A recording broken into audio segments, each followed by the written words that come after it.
Sejam muito bem-vindos a mais um estudo promovido pelo Centro Espírita Bezerra de Menezes, o Apóstolo do Bem. Se você ainda não é inscrito em nosso canal, inscreva-se. E não esqueça de clicar no sininho de notificações para poder receber um lembrete todas as vezes que um vídeo for lançado. Se puder também, compartilhe este vídeo e todos os demais vídeos com seus amigos e familiares que possam se beneficiar dos estudos que têm sido feitos pela casa. Muito obrigado e que Jesus abençoe a todos. Música Trabalho.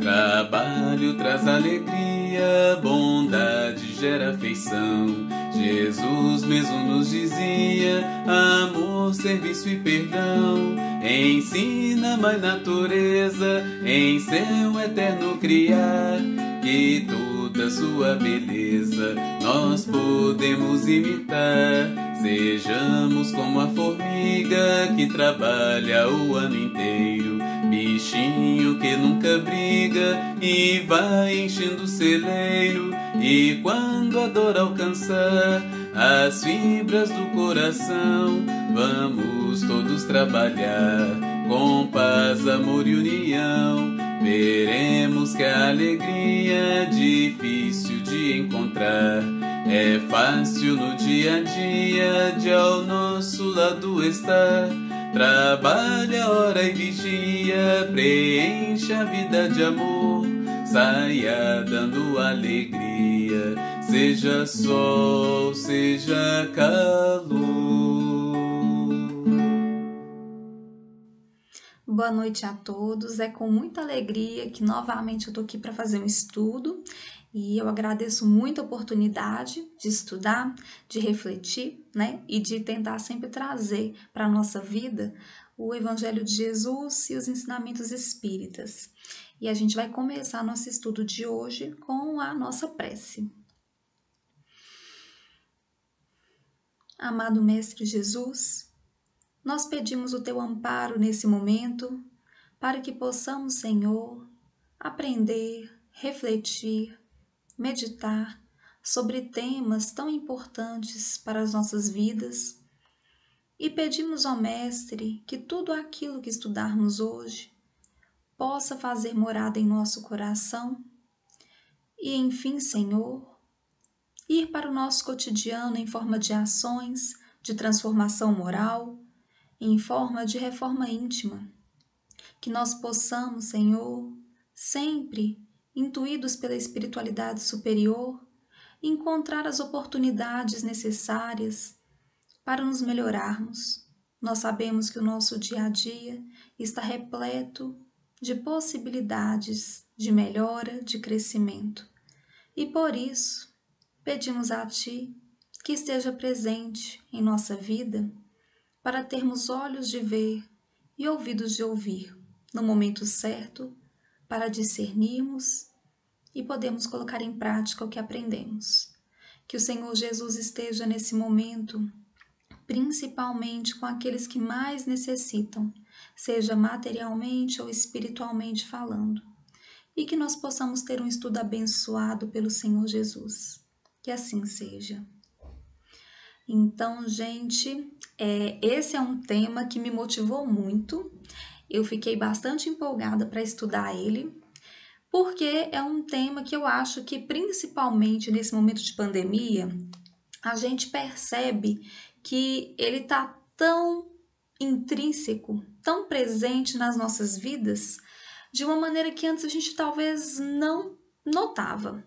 Eu acho que com o trabalho home office, com a mudança cada dia do cenário político-econômico do país, e por isso as mudanças do trabalho formal, informal, enfim. Quando a gente percebe a instabilidade do mundo que a gente está vivendo, principalmente agora com a pandemia, a gente entende o quanto que o trabalho ele é necessário e o tanto que nós, seres humanos, precisamos da seguridade, dos recursos materiais para mantermos um tipo de tranquilidade, né? Por mais que a doutrina nos traga a ideia de um ser humano perfeito, que dá conta de manter a sua serenidade, mesmo nos cenários mais complexos, a gente sabe que isso ainda está um pouco distante da nossa realidade, né? Então, o fato da gente viver instabilidade mundial nos faz refletir sobre a nossa fragilidade humana. E eu acho que o mais interessante desse tema é pensar o quanto que nós temos várias situações. Eu vou fazer alguns recortes, mas eu queria deixar muito claro que esse é um tema muito amplo. A gente pode falar, por exemplo, da questão do trabalho como dignificador da vida, a gente pode falar do trabalho enquanto realmente a evolução intelectual, simplesmente, né? Trabalhar com essa ideia de como que o trabalho é que traz evolução. A gente pode fazer o recorte, por exemplo, da justiça caminhando junto com a lei de trabalho, com, por exemplo, as lutas contra o sistema escravocrata, ou análogo à escravidão, mostrar o quanto que o trabalho tem várias maneiras a gente abordar. Mas hoje a gente vai falar de um recorte, uma abordagem que eu acho que ficou muito escancarado, né? Principalmente para quem está em regime de home office e começou a viver vida pessoal e vida profissional no mesmo ambiente, ficou escancarado. Para quem continua saindo do trabalho e vive a pressão do medo de ser, por exemplo, mandado embora por causa do cenário que a gente vive de desemprego, esse tema também ficou, eu acho que mais à flor da pele. E para quem está sem um trabalho oficial, remunerado, esse tema também entra com uma carga, né, uma carga forte, que é o limite do trabalho e do repouso, né, numa visão espírita. Então eu espero que a gente possa refletir bastante. É um tema que me motivou muito, porque eu acho que a gente está vivendo cenários extremamente desafiadores e quem sabe a gente não consegue sair daqui com algumas coisas interessantes para a gente poder pensar, ver o que encaixa no nosso dia a dia e encontrar soluções necessárias para a gente poder fazer nossa evolução, entendendo que a evolução do ser humano ela acontece de maneira integral, né? A gente não evolui só na família ou só no trabalho, eu tenho meus papéis sociais, mas eu sou um ser humano só. Então, a gente sabe que tudo que a gente evolui na nossa vida, nos nossos momentos de reflexão, a gente leva para todos os cenários, né? Para todos os contextos em que a gente atua. Então, para começar, a gente pensa o que é trabalho, o que é repouso, né? Trabalho é qualquer ocupação física ou intelectual. Física ou intelectual. Então, se eu trabalho com algo que é mais mecânico, mais artesanal, se eu trabalho com algo que me exige mais de movimento e dinâmica corporal, é trabalho, e se eu trabalho com algo que me exige uma dinâmica maior, por exemplo, de criatividade intelectual, eu sou escritora, eu sou professor, eu trabalho com cálculos e contabilidade, todo tipo de trabalho que exige esforço, né, físico ou intelectual é trabalho. Também a gente pode entender como atividade profissional regular e remunerada, né? Então é interessante ver como que, até no sentido legal das leis, né? A gente vê como que é complexo entender o que é trabalho, aonde que residem os critérios de você é um trabalhador formal ou informal, o que é o autônomo, o que é o empregado, né, o funcionário. Então, a ideia de trabalho, muitas das vezes, está muito ligada à ideia de profissão. E a gente vai desconstruir isso um pouco aqui, né? Trabalho não é só profissão. Profissão é um tipo de trabalho, mas não é o único. A gente também pode entender trabalho como cuidado que a gente emprega para fazer algo. Então, quando eu falo, nossa, eu fiz isso aqui e me deu maior trabalho, né? Então, deu maior trabalho porque foi algo que eu empreguei esforço, que foi difícil, ou que me exigiu grande atenção, me exigiu grande energia, ou, por exemplo, a responsabilidade atribuída a alguém.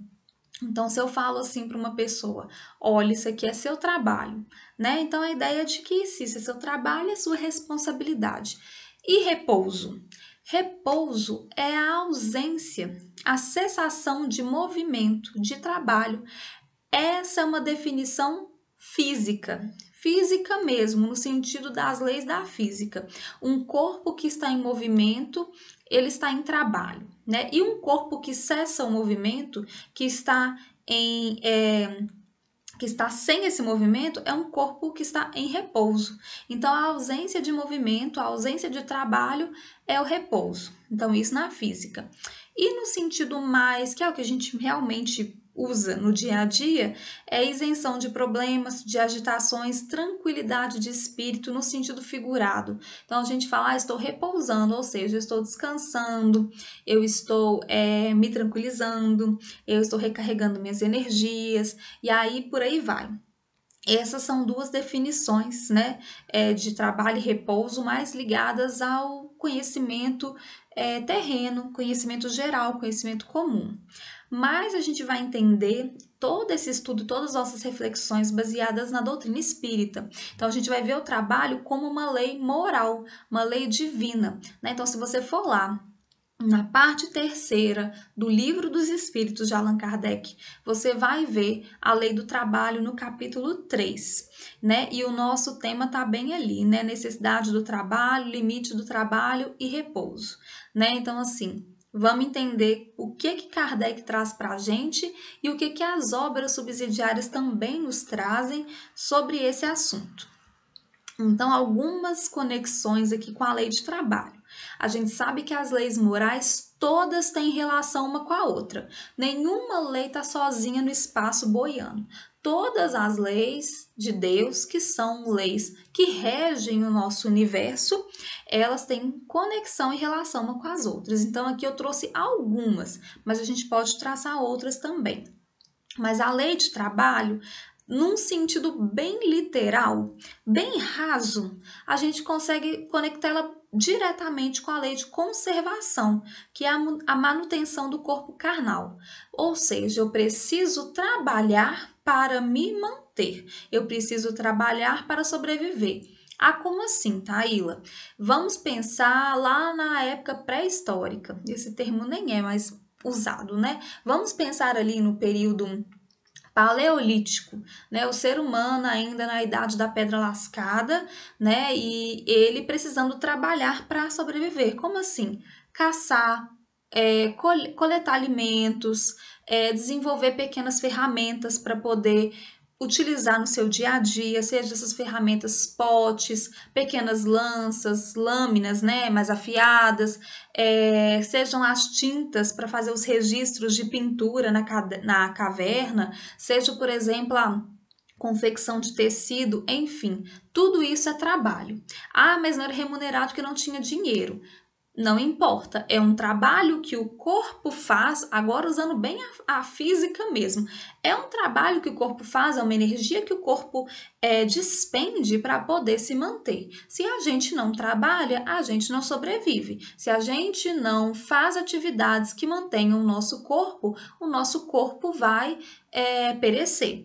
Então, isso hoje em dia, numa civilização moderna, a gente entende como trabalho remunerado. Então, se eu não tenho um tipo de trabalho que me dá o dinheiro, eu não consigo comprar, adquirir as coisas que são necessárias para minha sobrevivência. Então, a lei de conservação entra aí na manutenção do corpo carnal. A gente precisa manter o corpo carnal e, para isso, a gente tem que estar em dinâmica, em movimento, em trabalho. Outra lei é a lei do progresso. O trabalho ele propicia evolução, tanto individual quanto a evolução coletiva. Então, se eu, por exemplo, estou ali na caverna e percebo que quando eu cozinho certos alimentos, eu tiro grande chance de contrair doenças e por isso aquele grupo ao qual eu pertenço se torna mais saudável.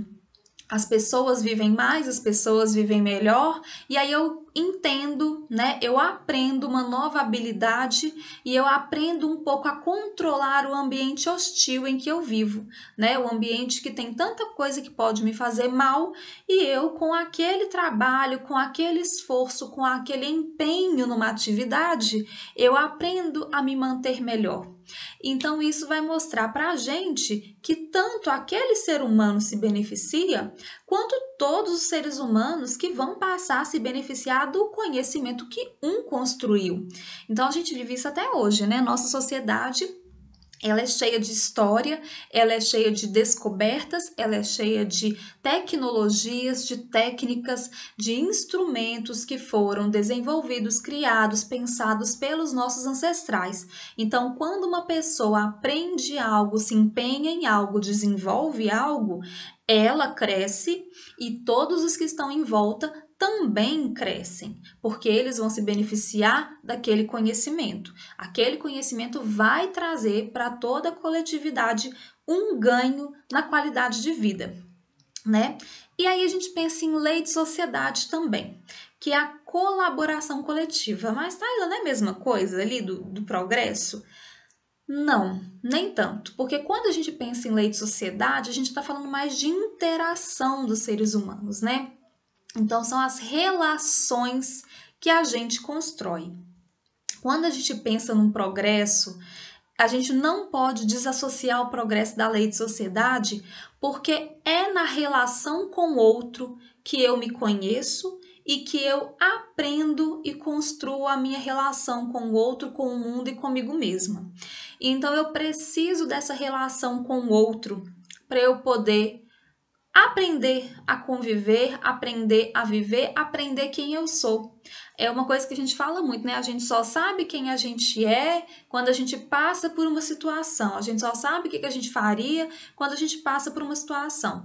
E é isso mesmo, né? A gente só entende os nossos limites e também as nossas conquistas morais quando a gente vive. E viver é conviver, né? Por isso que o isolamento social é tão difícil, é tão dificultado. Eu nem tô falando só desse isolamento que a gente está vivendo em pandemia, porque esse isolamento a gente ainda vive assim.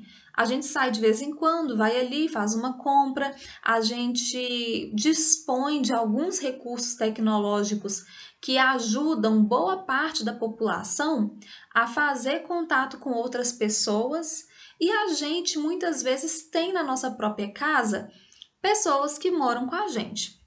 É diferente, por exemplo, de pessoas que vivem em situação de isolamento, como uma pessoa que vive no sistema carcerário, né? Uma pessoa que é detenta e que vive uma solitária, fica lá uma semana na solitária. Esse isolamento, ele chega a trazer sequelas psicológicas que podem ser permanentes, né, no seu psicológico, né? Então, assim, a gente vai perceber que o ser humano é um ser social, ele é um animal social, pensando que nós, em toda a natureza, estamos conectados. A gente precisa de viver em sociedade, a gente precisa de conviver. E o trabalho, muitas vezes, é aquilo que faz a gente crescer nas nossas colaborações coletivas, porque às vezes a gente não ama o outro, às vezes é ótimo, né? Aqui na Terra, o amor mesmo, aquele que o Cristo ensinou, ele é raríssimo.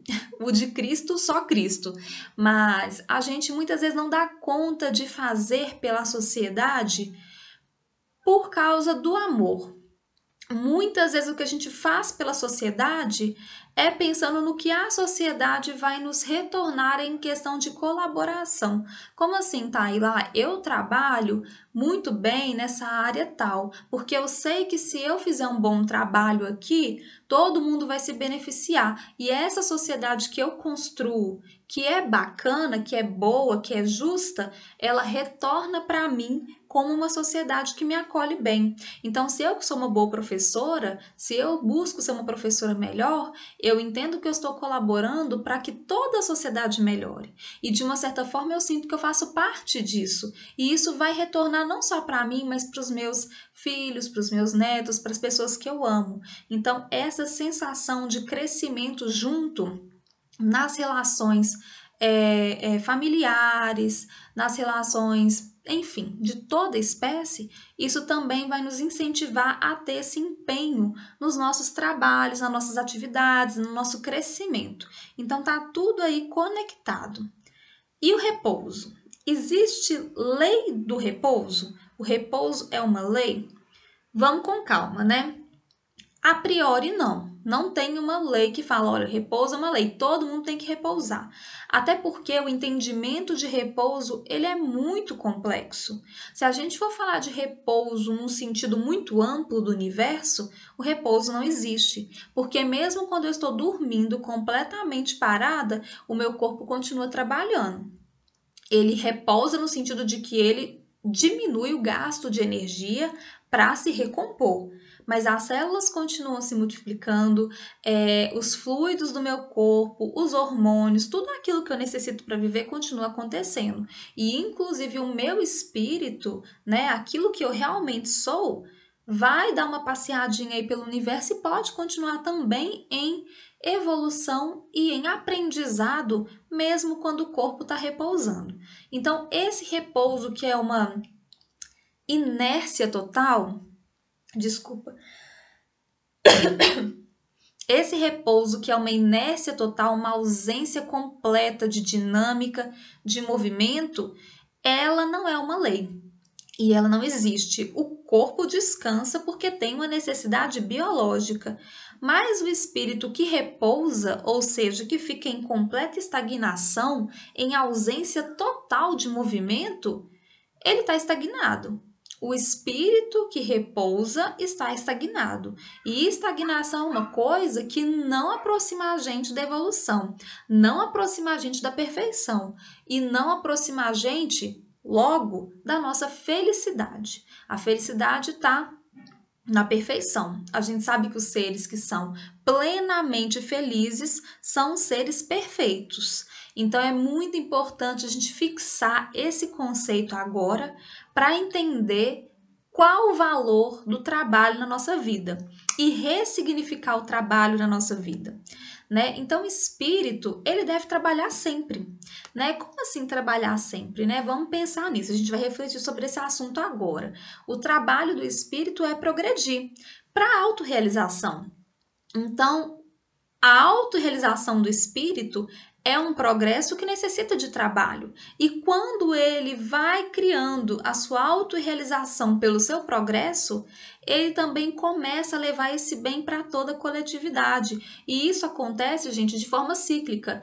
Eu faço algo para o outro, eu me autorrealizo. Eu me autorrealizo, eu faço algo para o outro, eu compartilho com o outro, né? Jesus fala, amai a Deus sobre todas as coisas e ao próximo como a ti mesmo. Então, quando a gente aprende o auto-amor e se cuida, a gente automaticamente consegue mudar o olhar para o cuidado com o outro. Porque o amor verdadeiro, quando eu falo autocuidado, eu estou falando desse autocuidado mais complexo. Eu não estou falando assim, estou fazendo minha unha, ok, então estou fazendo autocuidado.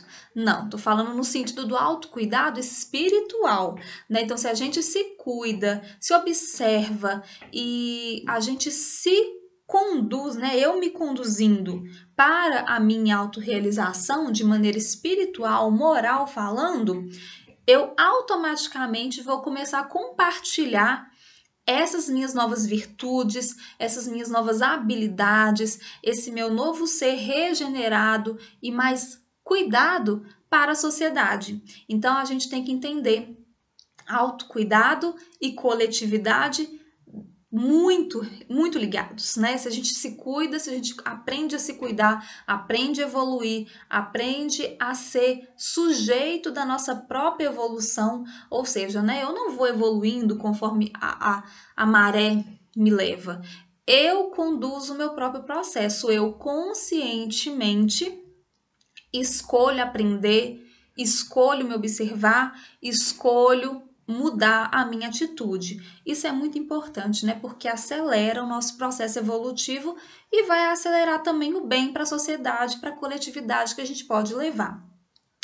Em vigília, ou seja, acordados, a gente trabalha com o corpo e com o espírito, né? Pelo menos a gente espera que seja assim. Em sono, a gente descansa o corpo, mas a gente ainda pode trabalhar com o espírito.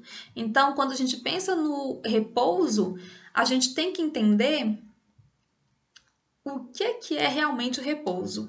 Vamos pensar um pouco mais sobre isso? Isso significa, então, que a gente nunca vai descansar? Repousar, que é para ficar culpado quando der aquela vontade de não fazer nada, de tirar um dia para você falar, nossa, hoje eu vou dormir mais, hoje eu vou realmente descansar, colocar meu pé para cima, porque, nossa, trabalhei muito, minhas pernas estão doendo. Vamos com calma, né? Tá lá no Livro dos Espíritos. Sendo uma necessidade para todo aquele que trabalha, o repouso não é também uma lei da natureza?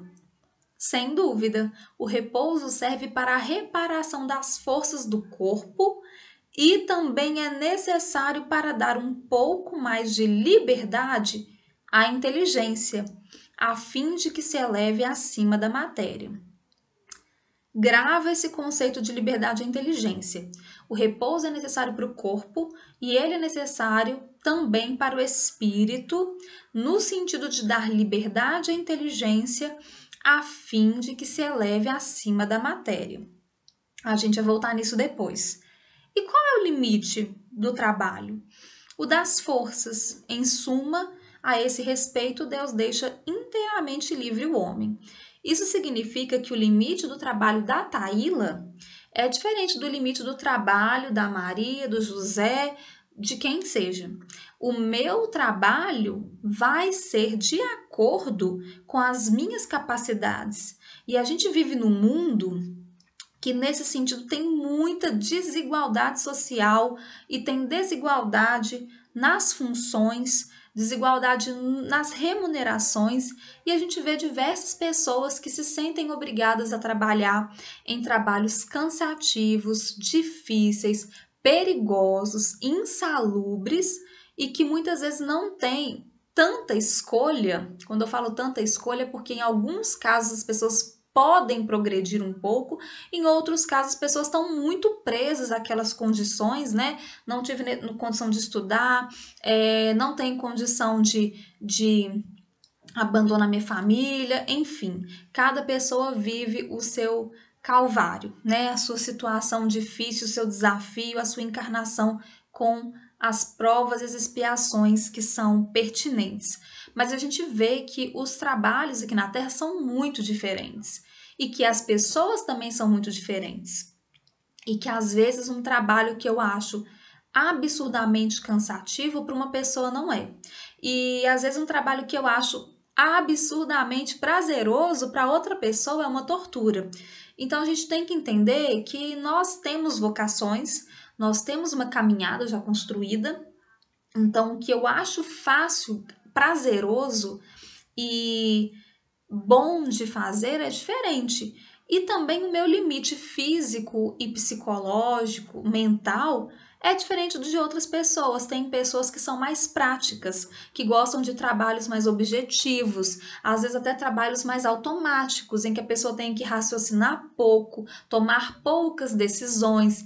E tem pessoas que gostam, por exemplo, de trabalhos mais criativos, em que ela vai ser desafiada todos os dias a pensar de um jeito diferente, em que ela não tem uma rotina estagnada, que ela vai ficar, por exemplo, o dia inteiro repetindo o mesmo processo. Tem pessoas que gostam de desafios intelectuais, tem pessoas que gostam de desafios físicos, né? Então a pessoa gosta de trabalhar com o desafio do corpo. Como assim, Thaís? Um atleta.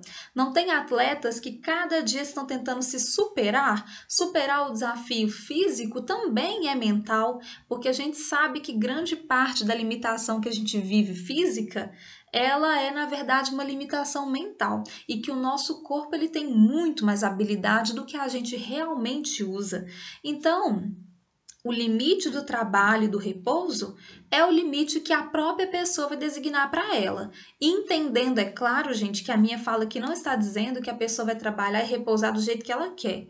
Porque a gente sabe que tem pessoas que não têm condições de escolher, por exemplo, eu vou estudar e não vou trabalhar, ou vou trabalhar com alguma coisa só meio horário para estudar. A pessoa tem necessidade de, às vezes, sustentar uma família inteira e ela se vê obrigada, para conseguir os recursos, a trabalhar em empregos que ela não pode controlar o limite do trabalho e do repouso. A maior parte dos empregos, na verdade, a gente não pode controlar, mas às vezes a gente tem a opção de escolher o caminho que a gente vai seguir de uma maneira mais livre, pelas nossas condições, né? Pela criação, às vezes os nossos parentes nos dão mais possibilidade de escolher, né? Nossos pais, pela educação, aí eu pude escolher o curso que eu fui fazer, aí eu não pude, eu tive que parar de estudar, vamos supor, quando eu tinha 10 anos de idade para poder ir trabalhar. Então, assim, eu não estou dizendo que as pessoas vão conseguir fazer as escolhas de maneira totalmente livre, mas que cada pessoa, dentro da condição que tem, ela tem que entender o limite do trabalho e da força dela. Até para ela, dentro da condição que ela tem, tentar modificar aquilo que ela não acha que está bacana na dinâmica de vida que ela tem.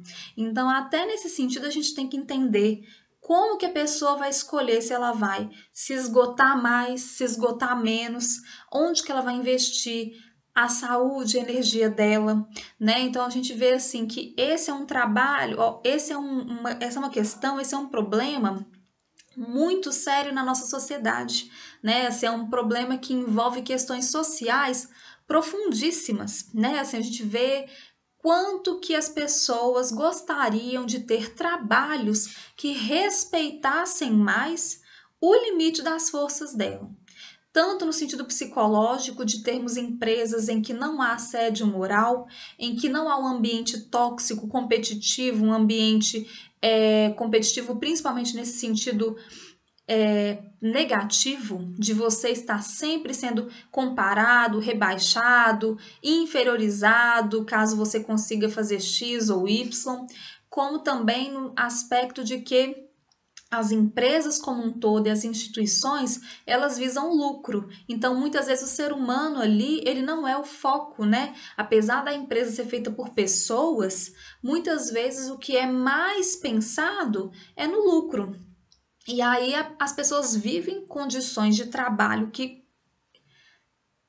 acabam com os limites daquela pessoa para poder alguém conseguir um lucro bem alto, né? Então, assim, a gente sabe que o nosso planeta ainda é um planeta de provas e expiações, a gente sabe que ainda há muito para poder se pensar, a gente sabe que há empregos que gozam de uma tranquilidade maior de vida, né? Uma remuneração que é mais justa, outros empregos que as pessoas trabalham horas e horas e horas, às vezes mais do que a legislação permite, né? E as pessoas mal conseguem se sustentar e que ainda existem pessoas vivendo em condições análogas à escravidão.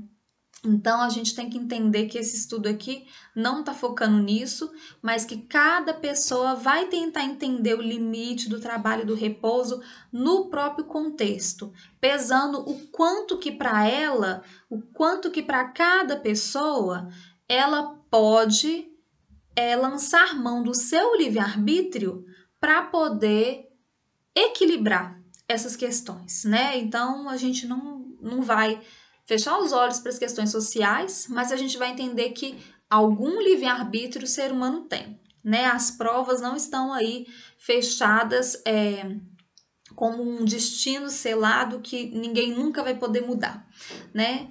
E aí, eu acho que nesse momento a gente vai virar muito a chave do nosso estudo para poder lembrar de uma coisa importantíssima. Por trabalho, só se deve entender as ocupações materiais? Não. O espírito trabalha assim como o corpo. Toda ocupação útil é trabalho. Vamos fixar nessa frase. toda ocupação útil é trabalho. Então, quando eu saio para dar aula, eu estou trabalhando? Tô. Quando eu sento para poder brincar com a minha filha, ver o desenvolvimento dela, estimular ela a andar, a falar, é trabalho? É, porque para mim, cuidar da minha filha, acompanhar o crescimento dela é uma ocupação super útil. Para mim, não há uma ocupação, inclusive, nesse momento da minha vida, né? Eu que sou mãe de primeira viagem, não há ocupação mais útil do que essa, do que observar, contribuir e estimular ao máximo a minha filha para o desenvolvimento dela. Então, assim, vamos tentar desconstruir a ideia de que ocupação útil é aquela que dá dinheiro, é aquela que traz um resultado físico palpável. Taíla, cozinhar é uma ocupação útil? Claro, né? A gente tem que entender que se eu estou cozinhando para minha família, isso é uma ocupação útil. Se eu cozinho com amor, se eu faço as refeições cada vez mais imbuída de bons sentimentos, eu estou dignificando uma ocupação que já é útil por si só. Mas a gente vai quebrar ainda mais essa barreira. Quando você senta para conversar com alguém, quando você dá atenção para uma pessoa que está precisando, por exemplo, de ser ouvida, de ser compreendida, uma pessoa que está precisando de um ombro amigo para desabafar, para poder conversar. Isso é uma ocupação útil? Vocês acham, por exemplo, que visitar um familiar e nem digo agora na pandemia, porque a gente está vivendo uma situação diferente, mas que seja em videoconferência, você ter esse contato com uma outra pessoa e conversar, conhecer melhor essa pessoa, se colocar disponível para as necessidades afetivas e sociais dela e ela disponível para as suas necessidades afetivas e sociais, isso é uma ocupação útil? Quando um casal passa um tempo junto para poder cultivar sua relação, para poder entender como que a relação pode ser melhor. Quando uma pessoa passa um tempo com os filhos para poder acompanhar, ver o crescimento, pergunta como foi seu dia hoje, o que você fez, eu estava ali no trabalho, concentrada, então me conta, o que você aprendeu algo de novo. Isso é útil? Eu acho super útil. E cada pessoa vai tentar refletir sobre o que é ocupação útil na própria vida. Porque às vezes a gente acha que ocupação útil é só, por exemplo, trabalhar e lavar banheiro. Mas quando eu vou ficar com a minha filha, ou com meu marido, ou fazer alguma coisa que é para o meu crescimento espiritual, ou para o meu crescimento moral, ou para o crescimento das minhas relações, isso é o meu tempo livre, isso é o meu descanso. A gente tem que entender que não é porque uma coisa é prazerosa que o nosso espírito está ali morto, que a gente não está aprendendo nada, que a gente não está desenvolvendo a habilidade de amar, de ouvir, de ter paciência, de criar vínculos afetivos saudáveis com outros seres humanos. Isso é uma habilidade tão importante quanto a habilidade, por exemplo, de resolver uma planilha no Excel e colocar todas as fórmulas necessárias. Inclusive, para mim, a habilidade de amar, de compreender, de ter uma relação saudável com outro ser humano é muito mais importante do que você saber fazer uma boa planilha no Excel. Porque a planilha do Excel é super passageira. Amanhã eles fazem um programa que aquele conhecimento seu do Excel, já não serve para nada. Agora, se você cria uma boa relação com a sua família, com as pessoas que você convive, boas relações com as pessoas do seu trabalho, isso é uma coisa que vai ficar para sempre. Aquilo que você faz de bom, aquilo que você constrói como habilidade humana, né? Paciência, humildade, compreensão, escuta consciente, isso fica para sempre. Isso você leva, né, para a próxima encarnação.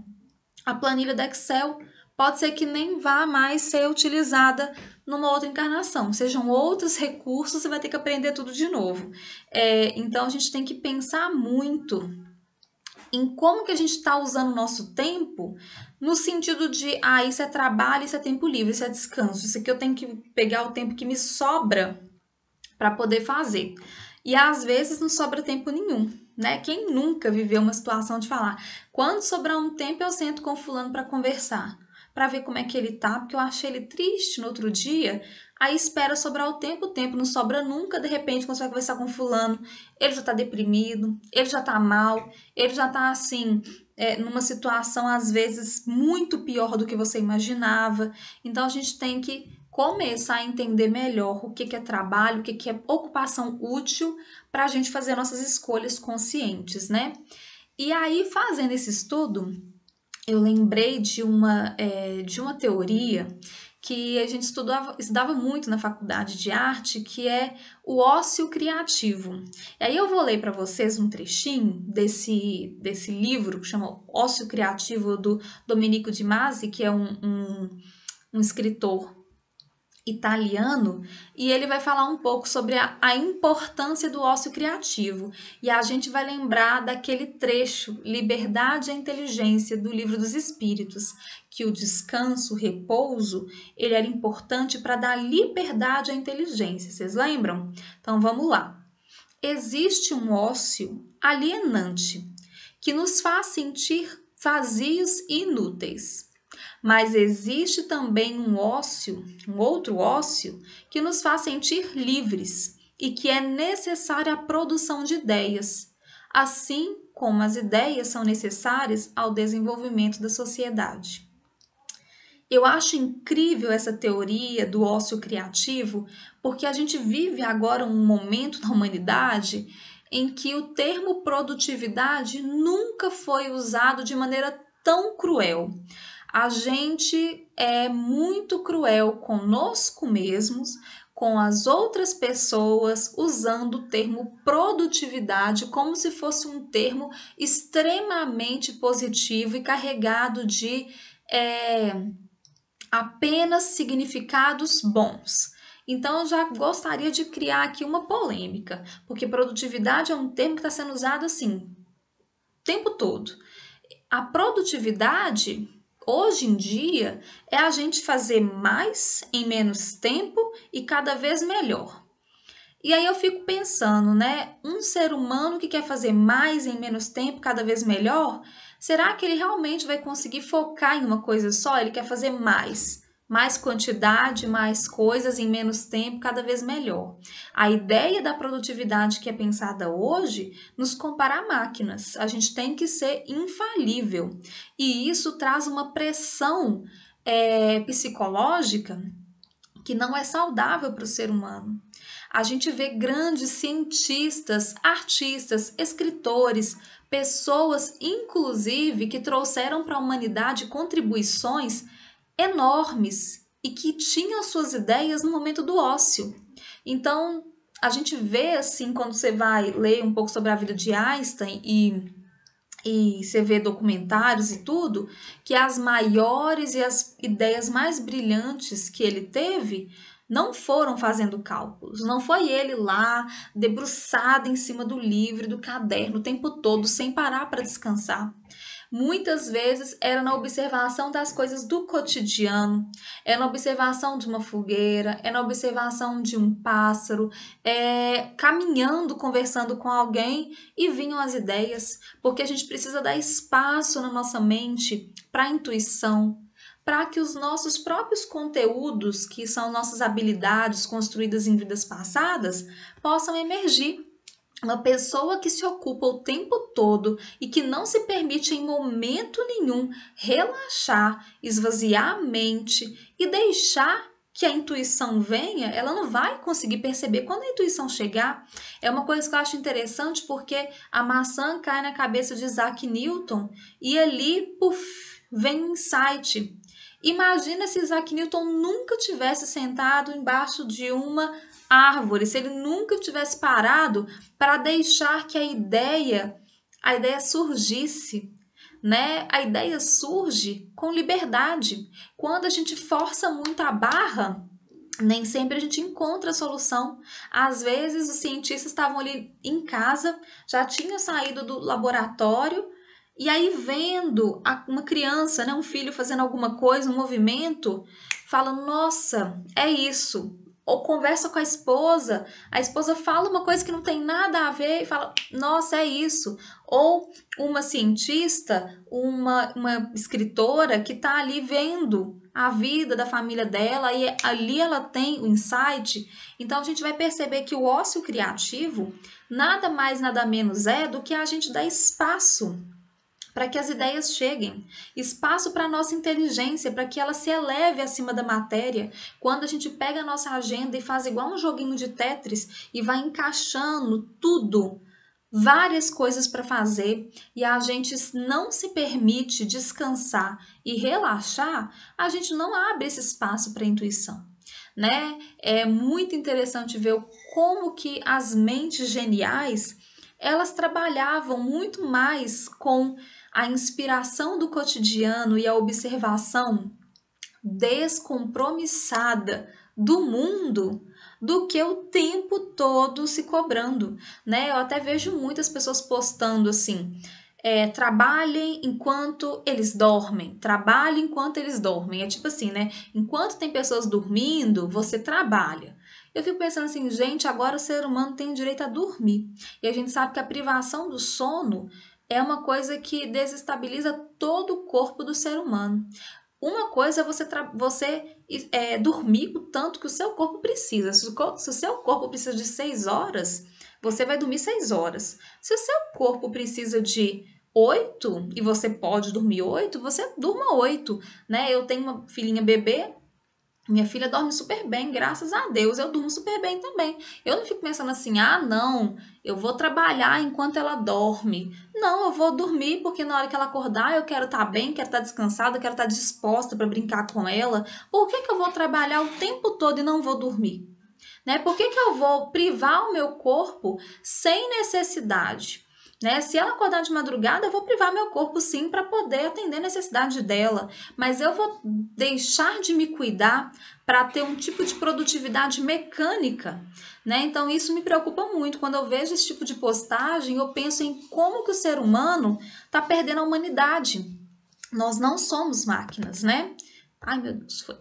Então a gente tem que entender que a gente precisa de equilíbrio entre trabalho e repouso, né? Trabalho aqui já pensando em todo tipo de atividade, né? Então a gente precisa do equilíbrio, porque se a gente ficar o tempo todo martelando nossa cabeça que a gente não pode descansar, que a gente tem que estar ativo o tempo todo, de onde que vem aquela tranquilidade e aquele espaço para a mente captar as intuições do alto? Não vem, né? E para isso, gente, é preciso autoconhecimento para a gente entender nossos limites.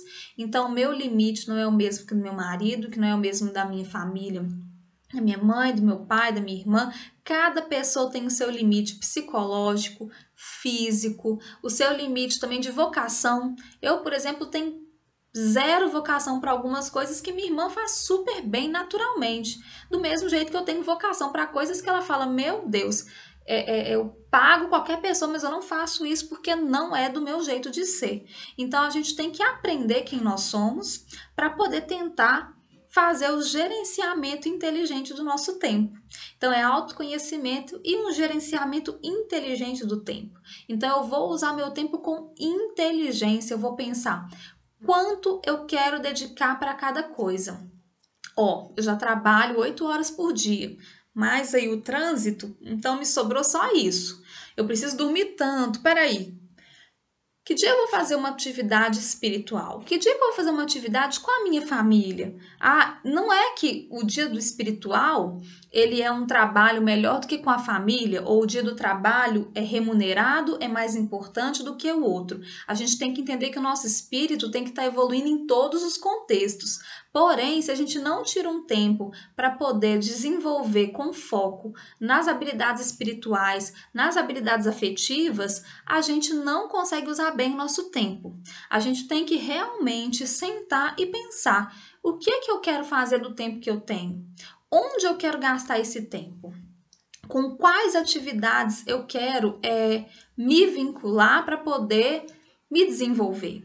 E eu achei super interessante esse trecho do livro do Divaldo, que fala o seguinte: dividido o tempo entre o trabalho e o lazer, ação e espairecimento, ampliam-se as possibilidades da existência do homem, que então frui a decorrência do progresso na saúde, nas manifestações artísticas, na cultura, no prazer, dispondo de tempo para as atividades espirituais igualmente valiosas, se não indispensáveis para a sua paz interior.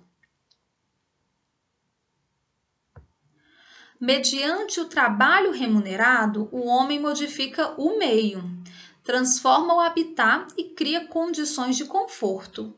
Através do trabalho abnegação, do qual não decorre troca nem permuta remuneração, ele se modifica a si mesmo, crescendo no sentido moral e espiritual.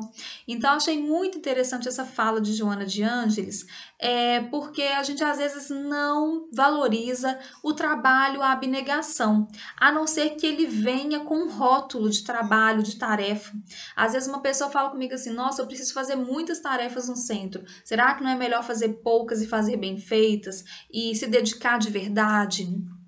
E entender sua responsabilidade ali como algo legítimo, né? Valorizar esse trabalho.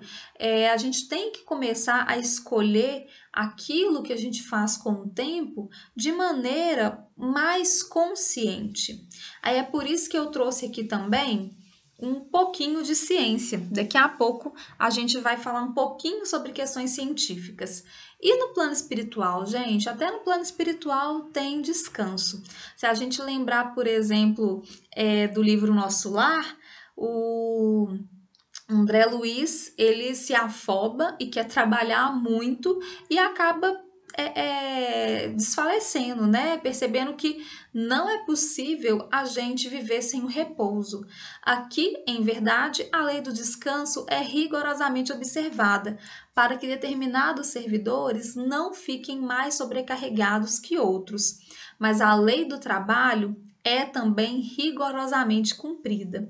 Então, olha que interessante, né? Se a lei do trabalho é rigorosamente cumprida, a lei do repouso, do descanso, também tem que ser rigorosamente observada, porque a gente precisa disso. Precisa descansar, precisa trabalhar. A gente precisa, inclusive, desse respiro para poder entender as habilidades que a gente está desenvolvendo, né? Então, assim, o descanso, ele traz para a gente a possibilidade de ter um olhar um pouco afastado de uma certa circunstância ou situação que muitas vezes nos dá a capacidade de repensar aquela situação. Então, às vezes você vai para o trabalho, você está com um problema da sua família, matutando. Quando você sai, vai para o trabalho, faz outras coisas, usa suas habilidades, você tem um estalo: nossa, eu poderia resolver isso. Do mesmo jeito, quando a gente sai do trabalho, descansa a nossa cabeça daqueles problemas do trabalho, começa a desenvolver outras habilidades, você chega no outro dia no trabalho renovado e muitas vezes com soluções, intuições sobre o que poderia ser resolvido, né? Sobre o que você pode fazer acerca de uma circunstância. Mas aí que tá. E na prática, né? Como encontrar o equilíbrio na prática? Porque falar é fácil, difícil é fazer. Eu também acho. Não tô aqui porque porque eu tô ótima nisso, não. Tô aqui porque realmente esse tema, para mim, tem sido muito importante. Porque justamente encontrar o equilíbrio na prática é que é o desafio. E para mim, o principal é solucionar a equação interna da seguridade de recurso, da saúde física, mental e espiritual, né? Então, é o autoconhecimento.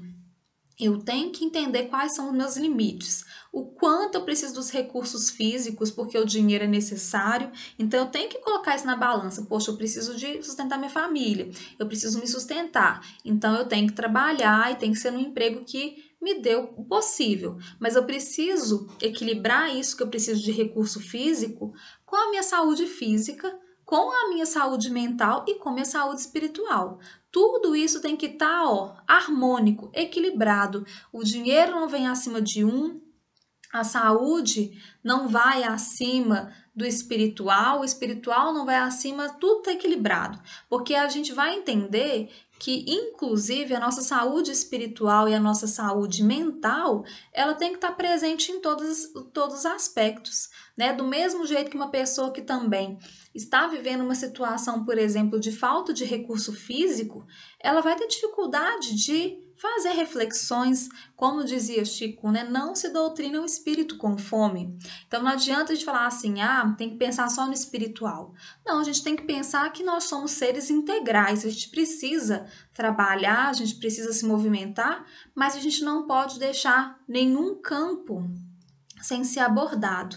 E aí a gente tem que usar os diversos recursos intelectuais e técnicos que estão disponíveis em favor da nossa autorrealização, né, que é o gerenciamento inteligente do tempo. Então, se hoje em dia tem aplicativo que, por exemplo, te ajuda a lembrar de tomar água, se hoje em dia tem aplicativo que te ajuda a fazer exercício físico em 15 minutos, que é só o tempo que você tem dentro de casa, se hoje em dia tem diversos livros, diversos conteúdos na internet, nas bibliotecas disponíveis para você aprender sobre, por exemplo, saúde emocional, sobre relacionamentos saudáveis, você tem que correr atrás desses recursos, porque são esses recursos que vão te dar a noção, depois que você se conhece, a noção de como usá-los para o seu próprio bem-estar, né?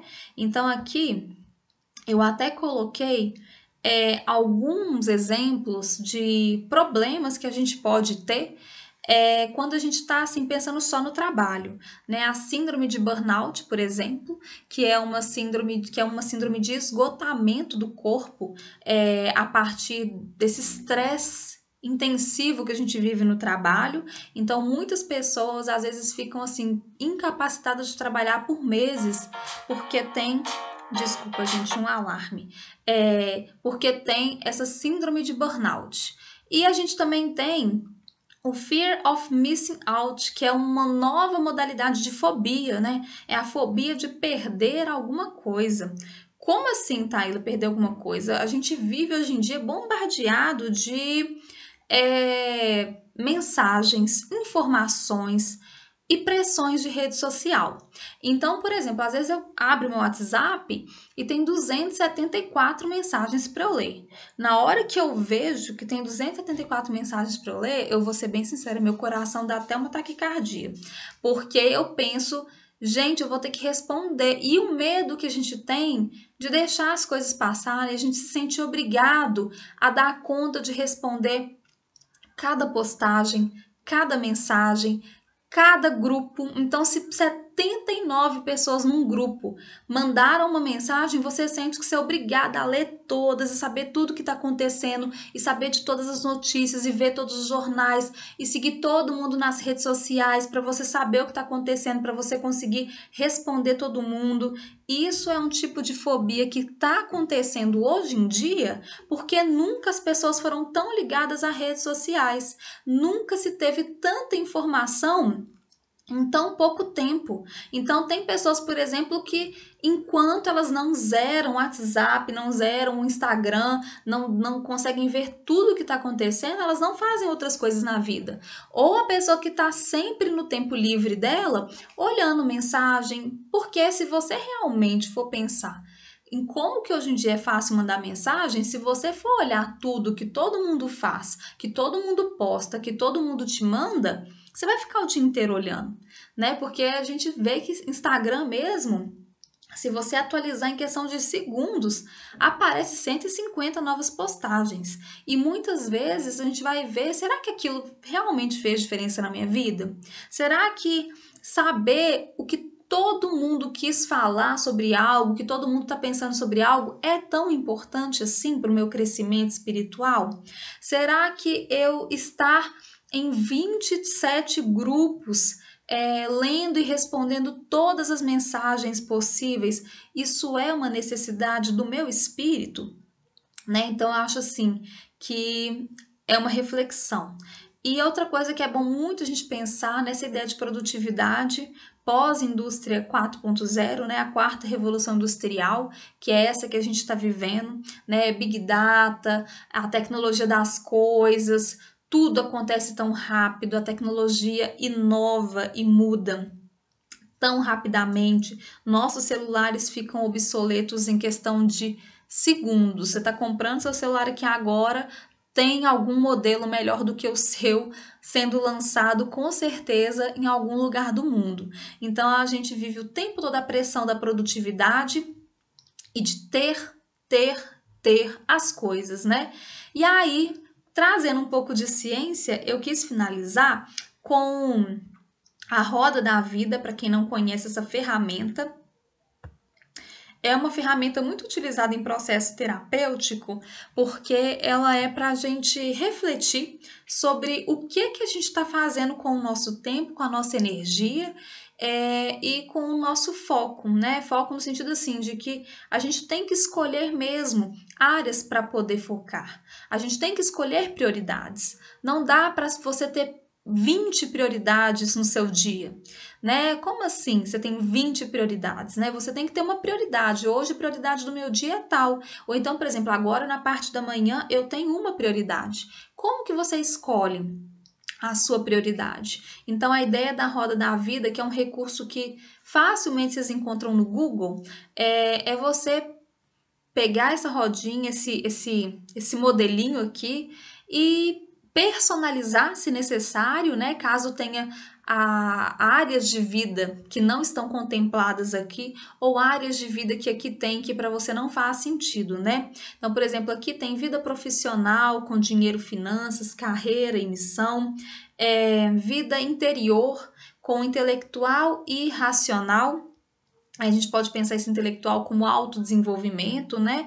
E espiritual, propósito, como ideais e valores de vida e religiosidade. Então, aqui são as várias áreas e tem sempre uma notinha. Não sei se vocês vão conseguir ver que tem de 1 a 10. Você colore, né? Você marca aonde você está achando que você está tirando 1, 0, 5, 6, 7, até 10.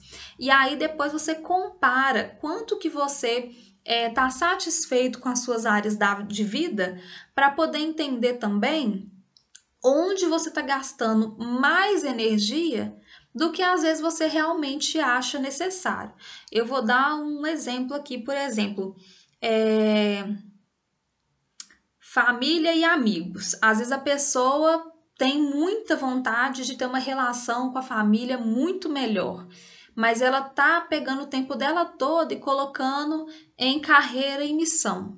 E ela, de repente, ela percebe que o emprego dela nem é tão importante assim, que ela não é uma pessoa que vive por conta de trabalhar, que ama o que ela faz no trabalho. Às vezes ela nem gosta do trabalho dela, mas ela dedica muito mais ao trabalho por pressão, por hábito, né? Às vezes a pessoa tem o hábito de fazer várias horas extras sem necessidade, e aí de repente ela vê que a parte de família que ela queria que tivesse muito bem não tá bem, e a parte da carreira que para ela não é tão importante tá lá no alto. Então, por exemplo, eu, na minha parte de carreira, eu não sou uma pessoa muito exigente. Eu realmente acho que todo trabalho eu tenho que fazer com esmero e tudo mais. Mas, por exemplo, entre carreira e espiritual, eu tento, durante toda a minha construção, colocar o espiritual um pouco acima da carreira. Um pouco acima no sentido de que a gente sabe que tem que ter um equilíbrio, né? Não dá pra gente falar, esse aqui é 0, esse aqui é 10.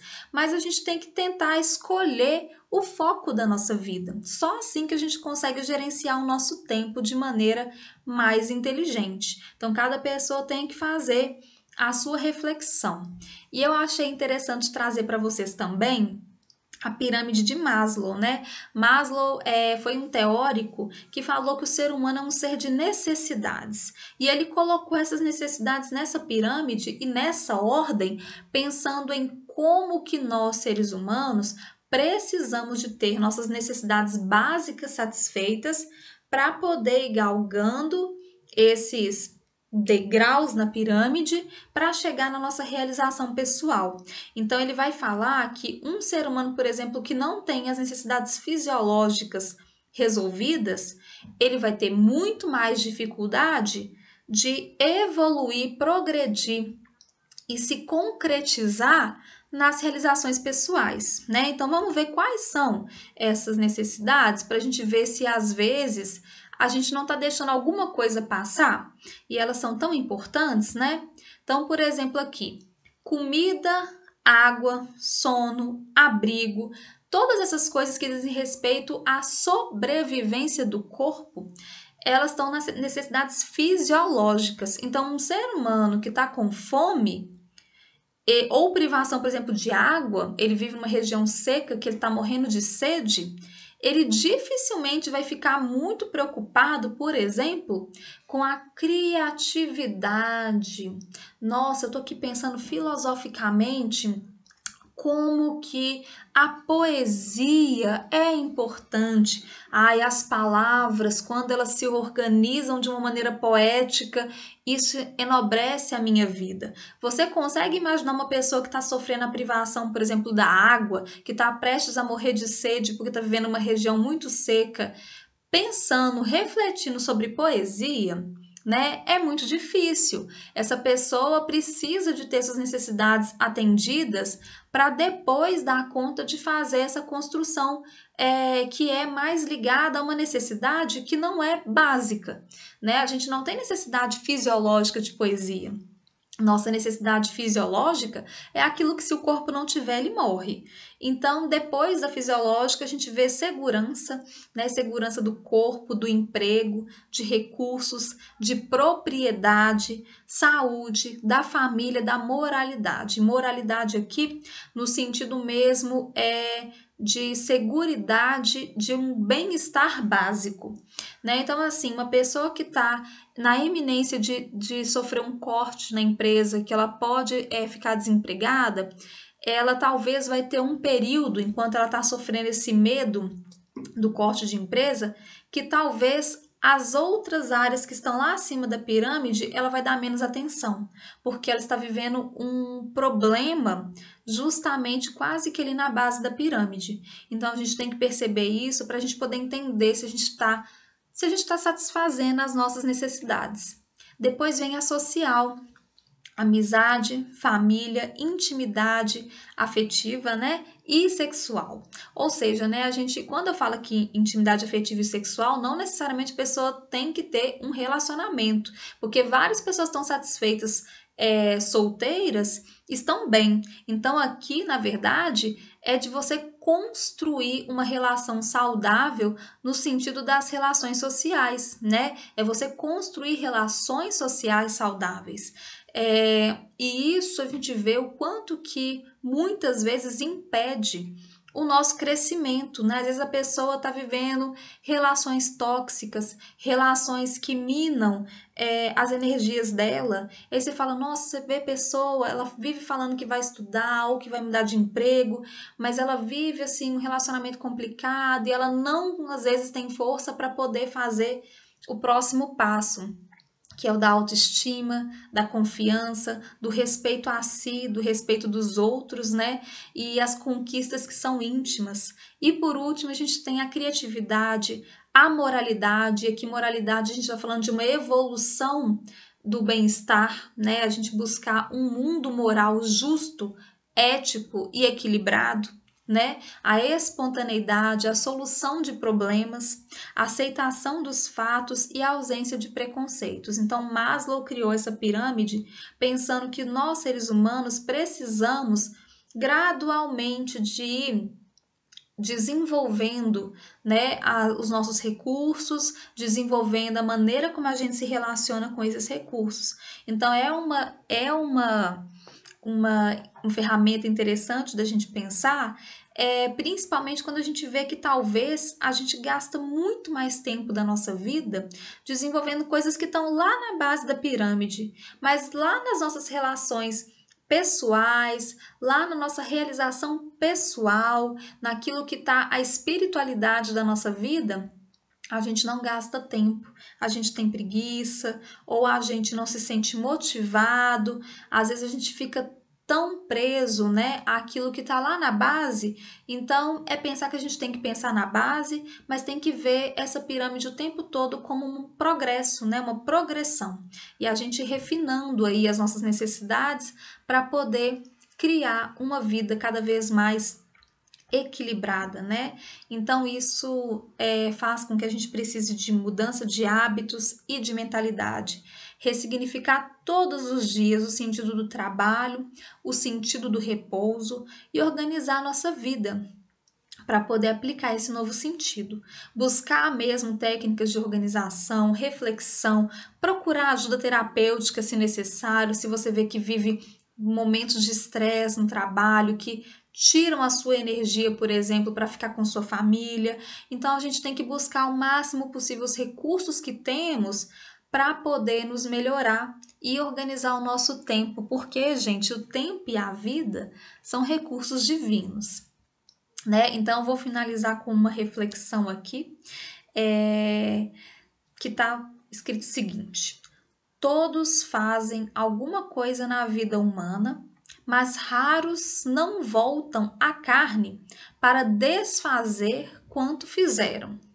Ainda mesmo a criatura ociosa que passou o tempo entre a inutilidade e a preguiça é constrangida a tornar a luta a fim de desintegrar a rede de inércia que teceu ao redor de si mesma. Somente constrói, sem necessidade de reparação ou corrigenda, aquele que se inspira no padrão de Jesus para criar o bem. Padrão altíssimo, né? Inclusive, fazer algo em Cristo é fazer sempre o melhor para todos. Isso está lá no livro Fonte Viva, né? E é uma reflexão interessante, é um trechinho mostrando que às vezes a nossa inércia, ela é tão ruim para a gente, mas principalmente quando a gente não entende o que é inércia, o que é trabalho, o que é repouso. Tem pessoas que vivem trabalhando, que não estão na inércia nunca. Workaholics, que dormem com o celular e atendem o chefe e mandam mensagem domingo, 11h30 da noite, estão ligados nos 220 com a profissão. E espiritualmente estão completamente na inércia, estagnados e tapados para a vida espiritual. Outras pessoas estão ali vivendo a ilusão de ter um crescimento espiritual porque ficam o dia inteiro só na tarefa, mas esquecem a família, muitas vezes não estão incluindo a família nessa vida espiritual, nesse crescimento, ou aprendem muito no centro, mas quando chega em casa não conseguem colocar em prática. Isso acontece com todo mundo, não? A gente muitas vezes não consegue integrar e equilibrar nossas áreas de vida. Então, quando Emmanuel traz essa reflexão para a gente, é que a gente muitas vezes volta à carne para desfazer o que a gente faz e para desfazer o que a gente não faz, né? Então, vamos ficar com essa reflexão e pensar sempre que o Cristo nos traz muitas oportunidades. Eu peço desculpas porque eu avancei no tempo do estudo, e eu deixo aqui para vocês as referências, né? O Livro dos Espíritos, As Leis Morais, do Rodolfo Caligares. Também teve o livro do Divaldo, né, pelo espírito da Joana de Ângeles, Estudos Espíritas. Também teve um trechinho do Nosso Lar, o Fonte Viva. E aí eu trouxe, fora da doutrina espírita, a teoria do ócio criativo, a motivação humana, que é a pirâmide de Maslow, e eu trouxe também um pouquinho do livro que eu estou estudando, que é o Essencialismo. E é um livro que fala sobre a gente escolher o que realmente é essencial para a gente. Então, esse estudo combinou muito com alguns estudos que eu estou fazendo no meu campo pessoal, que é de a gente realmente gerenciar o nosso tempo, a nossa energia, para aquilo que realmente importa. Então, fica a reflexão para a gente poder pensar: o que é que realmente importa para mim? Aonde está o meu empenho? Quando eu vou descansar? quando eu vou trabalhar. E principalmente, o que é descanso para mim e o que é trabalho? Quantas vezes a gente está descansando com a nossa família e está trabalhando espiritualmente, exercitando a paciência, exercitando o amor, exercitando a colaboração. Então, é a gente ressignificar, né, os nossos valores de trabalho e de repouso e ver a nossa rotina com um pouco mais de amor, de carinho, de consciência, entendendo que o mais importante não é fazer coisas materiais grandiosas, mas é a gente estar em equilíbrio e em dia com as nossas obrigações, que são de ordem afetiva, espiritual, de ordem física e material, mas todas essas são obrigações que a gente tem na nossa reencarnação, né? Com a dádiva do tempo e a dádiva da vida que a gente recebe de Deus. Eu agradeço muito a atenção de vocês e vou finalizar com a nossa prece. Amado Mestre Jesus, nós agradecemos muito a oportunidade de estarmos aqui reunidos, estudando, e pedimos ao Mestre que tudo aquilo que aprendemos, que possa fazer morada em nossos corações, que possa ir para a nossa intimidade em reflexão, em meditação verdadeira, para que nós possamos encontrar, Senhor, disposição íntima, entusiasmo e força para fazer a transformação moral necessária. Que nós possamos, nesse sentido, todos os dias nos melhorarmos um pouco. E, enfim, Senhor, contribuir tanto para a humanidade, para as pessoas que amamos, para todos os nossos irmãos aqui na Terra. E que o nosso trabalho, Senhor, se resuma sempre no amor, no bem conviver e no fazer tudo aquilo que nos é obrigação e responsabilidade com o máximo de amor, afeto, carinho e consciência. Que assim seja, e eu desejo a todos uma semana ótima e que a gente possa estar juntos aí para novos estudos em outros momentos. Obrigada, gente!